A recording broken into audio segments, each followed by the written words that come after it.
Hello दोस्तों, स्वागत है आपका हमारे चैनल यूपी एग्जाम क्विज़र में।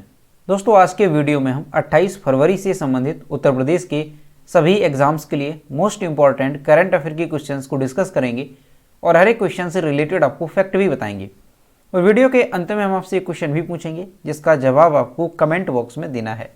और अगर आपको इसकी PDF डाउनलोड करनी है तो इसकी PDF आप हमारे टेलीग्राम ग्रुप से डाउनलोड कर सकते हैं। टेलीग्राम ग्रुप की लिंक आपको वीडियो के डिस्क्रिप्शन में मिल जाएगी। तो चलिए शुरू करते हैं। आज का सेशन शुरू करने से पहले हम कल के क्वेश्चंस का रिवीजन करेंगे। कल का पहला क्वेश्चन है, देश का पहला ग्रीन बूथ उत्तर प्रदेश में कहां पर बनाया गया? इसका जो करेक्ट आंसर है वो है ऑप्शन नंबर बी, लखनऊ में। अगला क्वेश्चन है, DRDO ने उत्तर प्रदेश के कितने शहरों में भारत की पहली QKD तकनीकी का सफल परीक्षण किया? इसका जो करेक्ट आंसर है वो है ऑप्शन नंबर ए, 2 शहरों में। और दोस्तों, उत्तर प्रदेश करंट अफेयर की लास्ट 1 ईयर की अगर आपको PDF डाउनलोड करनी है तो इसकी लिंक आपको वीडियो के डिस्क्रिप्शन में मिल जाएगी। वहां से आप ये PDF डाउनलोड कर सकते हैं। इस PDF में हमने जनवरी से लेकर के दिसंबर 2021 तक उत्तर प्रदेश करंट अफेयर के सभी इंपॉर्टेंट क्वेश्चंस को विस्तार पूर्वक बताया है। और दोस्तों, इसके साथ ही अगर आपको केवल जनवरी मंथ की PDF डाउनलोड करनी है तो इसकी लिंक भी आपको वीडियो के डिस्क्रिप्शन में मिल जाएगी। तो वहां से आप ये दोनों PDF डाउनलोड कर सकते हैं। और दोस्तों, PDF डाउनलोड करने में अगर कोई प्रॉब्लम होती है तो साइट पर आपको WhatsApp नंबर और ईमेल मिल जाएगा जिस पर आप कांटेक्ट कर सकते हैं। अगला क्वेश्चन है, हाल ही में किसने किसान ड्रोन यात्रा का उद्घाटन किया और 100 किसान ड्रोन को हरी झंडी दिखा करके रवाना किया? इसका जो करेक्ट आंसर है वो है ऑप्शन नंबर सी, प्रधानमंत्री नरेंद्र मोदी ने। अगला क्वेश्चन है, हाल ही में भारत को फ्रांस से कितने और राफेल लड़ाकू विमान प्राप्त हुए? तो अभी जो है भारत को फ्रांस से 3 और लड़ाकू विमान जो राफेल हैं वो प्राप्त हुए हैं। और अब भारत के पास जो है कुल 35 राफेल लड़ाकू विमान हो गए हैं। और जो आखिरी यानी जो सौदा हुआ था फ्रांस के साथ वो 36 राफेल का हुआ था। और जो आखिरी एक राफेल है वो मार्च या अप्रैल 2022 में भारत को प्राप्त हो जाएगा। अगला क्वेश्चन है, हाल ही में कौन सा जिला 100वां हर घर जल जिला बना? इसका जो करेक्ट आंसर है वो है ऑप्शन नंबर डी, चंबा, जो कि हिमाचल प्रदेश का एक जिला है। अगला क्वेश्चन है, हाल ही में कितनी वर्ष की उम्र में मलयालम फिल्म और मंच अभिनेत्री KPAC ललिता का निधन हो गया? इसका जो करेक्ट आंसर है वो है ऑप्शन नंबर सी, 74 वर्ष की उम्र में। अगला क्वेश्चन है, ब्राजील के रियो डी जेनेरियो में डिएगो श्वार्ट्जमैन को हरा करके रियो ओपन टेनिस खिताब किसने जीता? तो ये खिताब जीता है कार्लोस अल्काराज ने, यानी ऑप्शन नंबर बी यहाँ पे करेक्ट होगा। अगला क्वेश्चन है, भारत सरकार ने विज्ञान सर्वत्र पूज्यते नामक एक सप्ताह की लंबी विज्ञान प्रदर्शनी का उद्घाटन कहाँ किया? इसका जो करेक्ट आंसर है वो है ऑप्शन नंबर ए, नई दिल्ली में। अगला क्वेश्चन है, हाल ही में किसे अंतर्राष्ट्रीय रबड़ अध्ययन समूह के लिए नए अध्यक्ष के रूप में नियुक्त किया गया? इसका जो करेक्ट आंसर है वो है option number C, KN Raghavan को। तो दोस्तों, ये थे कल के क्वेश्चंस जिसका हमने रिवीजन किया। अब हम शुरू करते हैं आज का सेशन। आज का पहला क्वेश्चन है, हाल ही में ताजमहल में गुस्ल की रस्म के साथ शाहजहां का उर्स शुरू हुआ। यह रस्म कितने दिन की है? इसका जो करेक्ट आंसर है वो है ऑप्शन नंबर बी, 3 दिन की। ताजमहल में मुगल बादशाह शाहजहां का 3 दिवसीय 367वां उर्स 27 फरवरी को गुस्ल की रस्म के साथ शुरू हो गया। पहले दिन दोपहर 2 बजे मुख्य मकबरे के नीचे तहखाने के दरवाजे खोले गए। यानी ये जो 3 दिवसीय उर्स है तो इसमें क्या क्या किया जाता है? तो पहले दिन जो है इस रस्म में मुख्य मकबरे के नीचे जो तहखाना है उसके दरवाजे को खोला गया। तहखाने में शाहजहां और मुमताज की कब्रों पर गुस्ल के बाद चंदन का लेप किया गया। इसके अलावा फूलों की चादर चढ़ाई गई। इसके बाद फातिहा पढ़ा गया। उर्स के दूसरे दिन क्या हुआ? तो दूसरे दिन क्या होगा? तो दूसरे दिन दोपहर 2 बजे संदल चढ़ाया जाएगा। तीसरे दिन सुबह से शाम तक चादर पोशी का सिलसिला चलेगा। इसी दिन सर्वधर्म सद्भाव की प्रतीक सतरंगी चादर चढ़ाई जाएगी। तो दोस्तों, यहाँ पर आपको ध्यान रखना है कि मुगल बादशाह शाहजहां का 2022 में 367वां उर्स जो है वो शुरू हो गया है। और ये कब शुरू हुआ? तो 27 फरवरी को ये शुरू हुआ है। अब दोस्तों ये जो उर्स है, उर्स का मतलब क्या है, यानी उर्स किसे कहते हैं साधारण भाषा में देखा जाए तो उर्स किसी फकीर, महात्मा, पीर आदि की मृत्यु के दिन का कृत्य या उत्सव है। मुस्लिम समुदाय में यह दिन बहुत ही पवित्र माना जाता है और इस दिन संबंधित फकीर या पीर की दरगाह की साफ सफाई करके उसे सुंदरता के साथ सजाया जाता है। मुस्लिम समुदाय के लोग जो है नमाज पढ़ने के बाद दरगाह पर चिराग आदि जलाते हैं और चादरें चढ़ाते हैं। तो उर्स का जो अर्थ है वो साधारण भाषा में ये है कि ये एक उत्सव होता है। जो भी पीर या जो भी फकीर होते हैं तो उनकी मृत्यु के दिन का ये उत्सव होता है। तो यहाँ पर आपको ध्यान रखना है कि जो मुगल बादशाह हैं शाहजहां, इनका जो उर्स है वो 27 फरवरी को शुरू हुआ और ये 3 दिवसों तक चलेगा, 27 फरवरी, 28 फरवरी और 1 मार्च को। अगला क्वेश्चन है, विराट कोहली और मार्टिन गप्टिल को पीछे छोड़कर T20 अंतर्राष्ट्रीय क्रिकेट में सबसे ज्यादा रन बनाने वाले पहले खिलाड़ी निम्न में से कौन बन गए हैं? इसका जो करेक्ट आंसर है वो है option number B, Rohit Sharma. और यहां पर आप इमेज में देख सकते हैं, ये हैं रोहित शर्मा जो कि T20 अंतर्राष्ट्रीय क्रिकेट में सबसे ज्यादा रन बनाने वाले खिलाड़ी बन गए हैं। भारतीय कप्तान रोहित शर्मा T20 अंतर्राष्ट्रीय में सबसे ज्यादा रन बनाने वाले बल्लेबाज बन गए हैं। उन्होंने इस मामले में न्यूजीलैंड के मार्टिन गुप्टिल और भारत के ही विराट कोहली को पीछे छोड़ दिया है। उन्होंने श्रीलंका के खिलाफ लखनऊ के इकाना स्टेडियम में खेले जा रहे पहले T20 में यह रिकॉर्ड बनाया। गुप्टिल ने सबसे ज्यादा 3,299 रन बनाए, तो विराट कोहली के नाम पर 97 मैचों में 3,296 रन, लेकिन जो रोहित शर्मा हैं इन्होंने 123 मैचों में 3,307 रन बनाकर के ये रिकॉर्ड अपने नाम कर लिया। तो दोस्तों ये क्वेश्चन मोस्ट इंपॉर्टेंट है, अच्छे से ध्यान रखना है कि अगर आपसे पूछा जाता है कि T20 अंतर्राष्ट्रीय क्रिकेट में सबसे ज्यादा रन बनाने वाले बल्लेबाज कौन बन गए, तो ये बन गए हैं भारतीय कप्तान रोहित शर्मा। इनसे पहले ये जो रिकॉर्ड है वो किसके नाम पर था, तो इनसे पहले रिकॉर्ड का ये जो रिकॉर्ड है वो था न्यूजीलैंड के मार्टिन गुप्टिल के नाम पर। ठीक है, और यहां पर आपको ये भी ध्यान रखना है, अगर पूछा जाता है कि कहां पर जो ये T20 मैच खेला जा रहा था, कहां पर ये रिकॉर्ड बनाया गया, तो ये बनाया गया श्रीलंका के खिलाफ लखनऊ के इकाना स्टेडियम में जो ये मैच खेला जा रहा है वहां पर ये रिकॉर्ड बनाया गया। और अब इनके नाम पर कितने T20 अंतर्राष्ट्रीय में जो रन है वो कितने हो गए हैं, तो 3,307 रन जो है इनके नाम पर हो गए हैं। अगला क्वेश्चन है, रूस यूक्रेन के मध्य चल रही जंग के बीच भारतीय नागरिकों को निकालने के लिए देश में कौन सा मिशन चलाया जा रहा है? इसका जो करेक्ट आंसर है वो है option number C, operation Ganga के नाम से। रूस यूक्रेन के मध्य चल रही जंग के बीच भारतीय नागरिकों को निकालने के लिए देश ने ऑपरेशन गंगा मिशन चलाया है, जिसके तहत भारतीयों को जंग से बचाकर अपने वतन वापस लाया जा रहा है। ऑपरेशन गंगा के तहत जो पहली फ्लाइट है वो यूक्रेन से मुंबई 219 लोगों के साथ लौटी, दूसरी फ्लाइट 250 भारतीय नागरिकों को लेकर लौटी और दिल्ली एयरपोर्ट पर लैंड हुई। यह फ्लाइट रोमानिया की राजधानी बुखारेस्ट से आई है। बुडापेस्ट यानी हंगरी से 240 भारतीय नागरिकों को लेकर ऑपरेशन गंगा के तहत तीसरी उड़ान जो है वो दिल्ली सुरक्षित पहुंची है। यानी अब तक अगर देखा जाए कि यूक्रेन से कितनी उड़ानें जो है वो भारत में आ चुकी हैं, तो 3 उड़ानें जो है भारत में आ चुकी हैं और जो चौथी उड़ान है वो इस मिशन के तहत बुखारेस्ट से रवाना हो गई है और भारत के 198 नागरिक दिल्ली वापस लौट रहे हैं। तो दोस्तों आपको ध्यान रखना है, अच्छे से ये क्वेश्चन आपसे आने वाले एग्जाम में पूछा जा सकता है कि रूस यूक्रेन के मध्य जो युद्ध चल रहा है तो उस दौरान भारतीय नागरिकों को निकालने के लिए जो भारत सरकार है वो कौन सा मिशन चला रही है, तो ऑपरेशन गंगा मिशन। ठीक है, ध्यान रखना है, ऑपरेशन गंगा मिशन जो है इसके तहत यूक्रेन से जो भारतीय नागरिक हैं उनको वापस भारत लाया जा रहा है।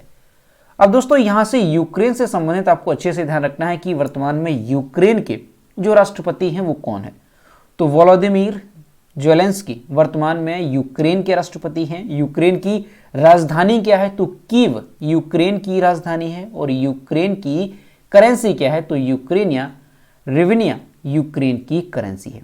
तो ये चीज़ें भी आपको अच्छे से ध्यान रखनी है।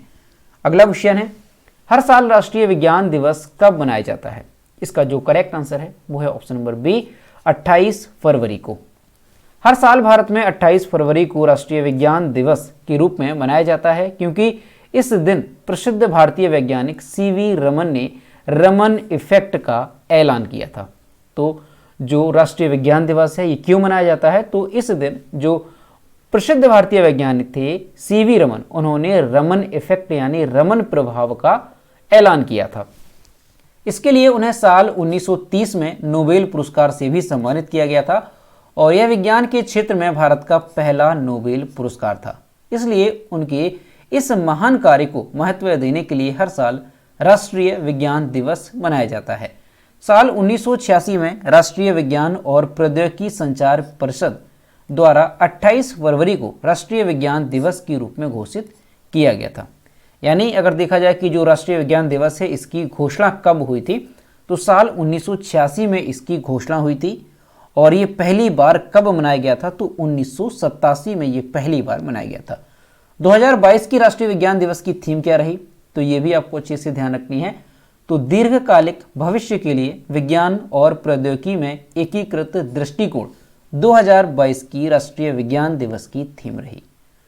तो दोस्तों आपको अच्छे से ध्यान रखना है कि हर साल राष्ट्रीय विज्ञान दिवस कब मनाया जाता है? तो 28 फरवरी को ये मनाया जाता है। अगला क्वेश्चन है, हाल ही में किस राज्य के पहले आदिवासी मुख्यमंत्री हेमानंद बिस्वाल का निधन हो गया?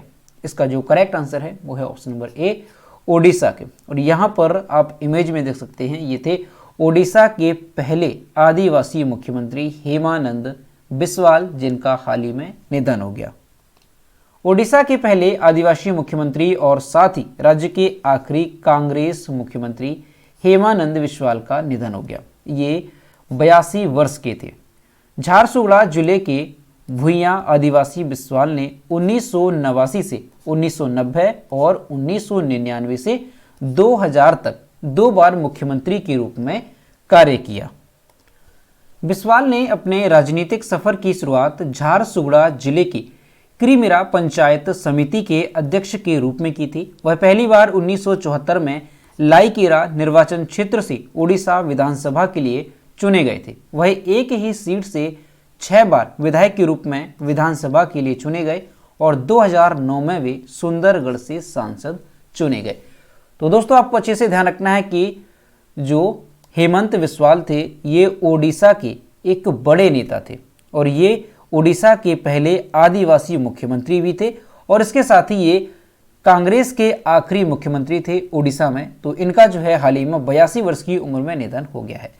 दोस्तों इनसे संबंधित ध्यान रखना है कि इन्होंने अपने राजनीतिक सफर की शुरुआत जो है वो कहाँ से की? तो झारसुगुड़ा जिले की किरमिरा पंचायत समिति के अध्यक्ष के रूप में इन्होंने अपने राजनीतिक सफर की शुरुआत की थी। और दोस्तों ये एक ही सीट से 6 बार विधायक रहे और इसके अलावा 2009 में वे सुंदरगढ़ से सांसद भी चुने गए थे। अगला क्वेश्चन है, भारत और किस देश के बीच एक्स कोबरा वॉरियर 22 हवाई अभ्यास आयोजित किया जाएगा? इसका जो करेक्ट आंसर है वो है option number C, UK. Bharat और यूनाइटेड किंगडम की वायुसेना के बीच एक्स कोबरा वॉरियर 22 हवाई अभ्यास आयोजित किया जाएगा। एक्स कोबरा वॉरियर 22 हवाई अभ्यास 6 से 27 मार्च 2022 तक यूनाइटेड किंगडम के वाडिंगटन में आयोजित किया जाएगा। दोस्तों ये जो वाडिंगटन है ये एक जगह का नाम है, यानी एक विलेज आप कह सकते हैं यूनाइटेड किंगडम में। इस अभ्यास में भारत के 5 तेजस विमान इसमें हिस्सा लेंगे। इस वायुसेना अभ्यास में यूनाइटेड किंगडम, स्वीडन, सऊदी अरब और बुल्गारिया जैसे देश की एयरफोर्स भी इसमें हिस्सा लेगी। तो आपको ध्यान रखना है कि भारत और यूनाइटेड किंगडम की वायुसेना के बीच अभी जो है कौन सा अभ्यास आयोजित किया जाएगा? तो एक्स कोबरा वॉरियर 22 हवाई अभ्यास आयोजित किया जाएगा। और ये कब आयोजित किया जाएगा? तो ध्यान रखना है 6 से 27 मार्च 2022 तक ये यूनाइटेड किंगडम के वाडिंगटन में आयोजित किया जाएगा। दोस्तों यूनाइटेड किंगडम यानी यूके की अगर बात की जाए तो यूके की जो कैपिटल है वो क्या है? तो लंदन यूके की कैपिटल है और यूके के प्राइम मिनिस्टर कौन है? तो बोरिस जॉनसन यूनाइटेड किंगडम के प्राइम मिनिस्टर हैं। और यूके की करेंसी क्या है? तो ध्यान रखना है पाउंड स्टर्लिंग यूके की करेंसी है। अगला क्वेश्चन है, किस राज्य की कैबिनेट ने ई कचरे का निपटान करने हेतु देश के पहले ई वेस्ट इको पार्क को मंजूरी प्रदान कर दी है? इसका जो करेक्ट आंसर है वो है ऑप्शन नंबर बी, दिल्ली ने। दिल्ली कैबिनेट ने ई कचरे का निपटान करने हेतु देश के पहले ई वेस्ट इको पार्क को मंजूरी प्रदान कर दी है। आपको बता दें कि दिल्ली में हर साल 2 लाख टन ई कचरा होता है। ई कचरे के वैज्ञानिक और पर्यावरणीय रूप से सुरक्षित निराकरण और निपटान में ई कचरा प्रबंधन इको पार्क से काफ़ी मदद मिलेगी। ये जो कचरा है ये बिजली के उपकरणों, इलेक्ट्रॉनिक वस्तुओं, कंप्यूटर और सहायक उपकरण और मोबाइल फ़ोन से निकलता है। ये जो ई कचरा होता है, आपको बता दें कि बढ़ता ई वेस्ट पूरी दुनिया के लिए परेशानी का सबब है। भारत ई कचरे का तीसरा सबसे बड़ा उत्पादक देश है।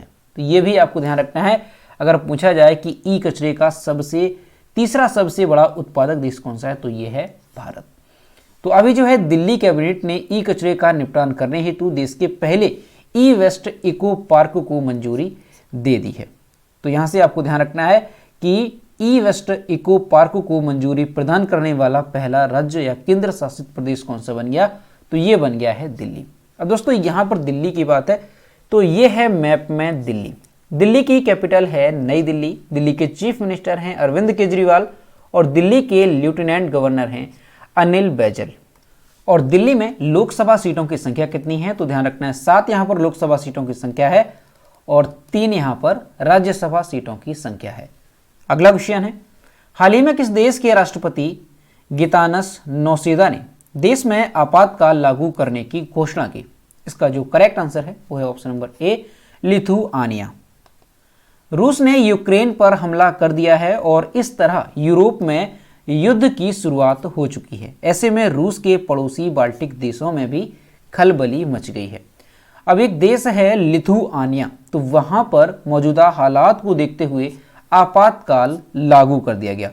राष्ट्रपति ने कहा हालांकि लिथुआनिया को अभी रूस की तरफ से सीधा कोई खतरा नहीं है, लेकिन हमें हालात का ठीक से आकलन करना होगा और जिम्मेदारी और एकजुटता से कार्य करना होगा। लिथुआनिया कालिनग्राद की तरफ से रूस के साथ सीमा साझा करता है। तो दोस्तों अभी जो है एक देश है यूक्रेन का पड़ोसी देश और रूस का भी एक पड़ोसी देश है लिथुआनिया, तो वहां पर जो है ये मौजूदा हालात को देखते हुए इमरजेंसी लागू कर दी गई है। और अभी जो है यूक्रेन में जो रूस ने हमला किया है तो यूक्रेन ने भी इमरजेंसी लागू की है। तो ये आपको ध्यान रखना है क्योंकि रूस जो है लगातार यूक्रेन पर बड़े हमले कर रहा है। अब दोस्तों अगर लिथुआनिया की बात की जाए कि लिथुआनिया की कैपिटल क्या है, तो विल्नियस लिथुआनिया की कैपिटल है। और लिथुआनिया की करेंसी क्या है? तो यूरो लिथुआनिया की करेंसी है। और लिथुआनिया के जो प्रेसिडेंट कौन है? तो ये हैं आपके गितानस नौसेदा, जिन्होंने अभी जो है आपातकाल की घोषणा कर दी है। अगला क्वेश्चन है, हाल ही में थम्स अप ने किस फिल्म अभिनेता को अपना नया ब्रांड एम्बेसडर नियुक्त किया? इसका जो करेक्ट आंसर है वो है option number D, Shahrukh Khan को। कोका कोला ने फिल्म अभिनेता शाहरुख खान को अपने लोकप्रिय उत्पाद थम्स अप का ब्रांड एम्बेसडर नियुक्त किया। कंपनी ने कहा कि शाहरुख के साथ थम्स अप के नए विज्ञापन को सभी संचार माध्यमों में प्रदर्शित किया जाएगा। शाहरुख खान पहले कोका कोला की प्रतिद्वंदी कंपनी पेप्सी के साथ जुड़े हुए थे। थम्स अप पिछले साल $1 अरब का ब्रांड बना है। कोका कोला ने साल 1993 में पार्ले बिस्लरी के रमेश चौहान से इसका अधिग्रहण किया था। तो दोस्तों ध्यान रखना है कि जो कोका कोला का एक लोकप्रिय उत्पाद है थम्स अप, तो थम्स अप का ब्रांड एम्बेसडर कैसे बनाया गया? तो अभी जो है शाहरुख खान को थम्स अप का ब्रांड एम्बेसडर नियुक्त किया गया। अगला क्वेश्चन है, किस भारतीय प्रौद्योगिकी संस्थान ने किसानों के लिए किसान नाम से एक मोबाइल ऐप लॉन्च किया? इसका जो करेक्ट आंसर है वो है option number C, IIT Roorkee ने। भारतीय प्रौद्योगिकी संस्थान रुड़की ने किसानों के लिए किसान नाम से एक मोबाइल ऐप लॉन्च किया। इस ऐप के माध्यम से किसानों को कृषि मौसम संबंधी परामर्श और सेवाएं प्रदान की जाएंगी। इस ऐप की एक अनूठी विशेषता यह है कि एडवाइजरी, बुलेटिन और मौसम पूर्वानुमान केवल उस विशेष ब्लॉक के लिए प्रदर्शित किया जाएगा जिसे किसानों द्वारा चुना गया है। तो ये एक इसकी विशेष खासियत है कि जो किसान है वो जिस ब्लॉक को चुनेंगे तो उसी ब्लॉक की जो सारी घटनाएं हैं मौसम पूर्वानुमान की वो इसमें बताई जाएंगी। तो यहां से ध्यान रखना है कि किसानों के लिए किसान नाम से एक मोबाइल एप्लीकेशन लॉन्च किया गया। तो ये किसने लॉन्च किया है? तो ये IIT रुड़की ने लॉन्च किया है। तो दोस्तों ये थे 28 फरवरी से संबंधित उत्तर प्रदेश के सभी एग्जाम्स के लिए मोस्ट इंपॉर्टेंट करंट अफेयर के क्वेश्चन जो कि हमने डिस्कस किए। अब हम देखते हैं कल के वीडियो को क्वेश्चन जो हमने आपसे पूछा था। कल का क्वेश्चन देखने से पहले दोस्तों अगर आपको ये सारे क्वेश्चंस ऑडियो रिवीजन आपको करनी है तो इसके लिए आप खबरी ऐप पर जुड़ सकते हैं। खबरी ऐप पर आपको कैसे जुड़ना है? तो इसके लिए आपको गूगल प्ले स्टोर पर खबरी ऐप जो एप्लीकेशन है उसे डाउनलोड करना है और उसके बाद इस वीडियो के डिस्क्रिप्शन में एक लिंक दी गई है ऑडियो रिवीजन करके, तो इस पर आपको क्लिक करना है और जैसे ही आप इस पर क्लिक करेंगे तो आप खबरी ऐप पर पहुंच जाएंगे और वहां पर आप यूपी एग्जाम क्रिजर जो चैनल है वो शो होगा, वहां पर आप उसे फॉलो कर लेंगे और इस तरह से आप जो डेली करंट अफेयर का वीडियो है इसे 3 से 4 मिनट में रिवीजन कर सकते हैं ऑडियो फॉर्म में। तो देखते हैं कल का क्वेश्चन। तो यह है कल का क्वेश्चन, प्रसिद्ध शतरंज ग्रैंड मास्टर मैग्नस कार्लसन को हराने वाले भारत के सबसे युवा खिलाड़ी कौन बने? इसका जो करेक्ट आंसर था वो ऑप्शन नंबर ए था, KR प्रज्ञानानंद, और लगभग सभी स्टूडेंट्स ने इसके सही जवाब किए। और मैं आपसे हर रोज कहता हूं कि जो भी क्वेश्चन आपसे पूछा जाए तो सभी लोग क्वेश्चन का आंसर जरूर किया करो। तो यह है आज का क्वेश्चन, लगातार 8वें साल कौन सा एयरपोर्ट दुनिया का सबसे व्यस्त इंटरनेशनल एयरपोर्ट बना? इसका जो भी करेक्ट आंसर है वो आपको कमेंट बॉक्स में बताना है। तो दोस्तों अगर आपको आज का वीडियो पसंद आया हो तो वीडियो को लाइक करें, अपने दोस्तों के साथ शेयर करें और अगर अभी तक हमारे चैनल पर नए हैं तो चैनल को सब्सक्राइब करना ना भूलें। साथ ही बेल आइकन को भी प्रेस करें ताकि टाइम टू टाइम नोटिफिकेशन आप तक पहुंचता रहे। तो मिलते हैं नेक्स्ट वीडियो में। Thank you.